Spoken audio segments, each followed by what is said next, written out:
నువ్వు పెళ్ళం ఉండి నువ్వన్న దాన్ని ఎగిలించుకోకపోతే అది పోతే పోయిందిలేమా, కానీ నాకు మళ్ళా పెళ్లి చేయమ్మా.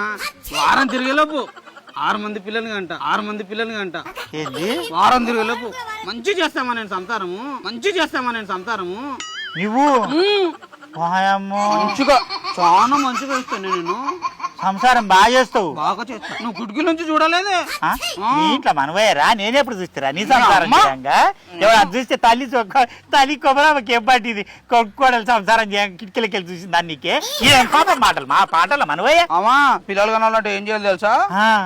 నా పిల్లం బయట అనుకుంటే నేను లోపల అనుకోవాలి, నేను లోపల అనుకుంటే నా పిల్లం బయట అనుకోవాలి. అట్లా అనుకుంటే తొందర పిల్లలు అవుతారే. బాగా చేసినావు బిడ్డ సంసారము. కొడుక తింతేడ్డి ముండ కొడుకు, నా కడుపుని ఎందుకు కుడితివిరా? అది ఇంట్లో వంతే నువ్వు బయట వంతావు. అవునామా? నువ్వు బయట వంతే అది ఇంట్లో వండాలనా? అప్పుడే తొందర పిల్లలు అవుతారే. జల్దీ పిల్లలు అవుతారు, చాలా జల్దీ అవుతారు.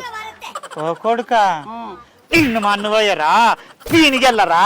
మళ్ళా పెళ్లి ఎట్లా మన్ను పోతారా? మళ్ళా పెళ్లి ఎట్లా పీనికెళ్ళకూడదురా నీకు?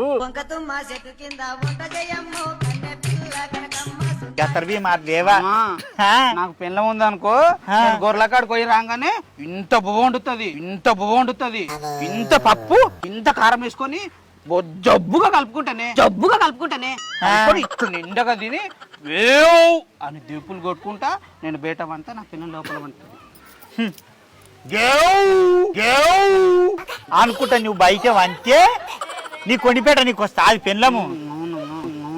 ఇంత మనవయ్యరా, నేను తల్లినైనరా, నీకెట్లా చెప్పుదురా?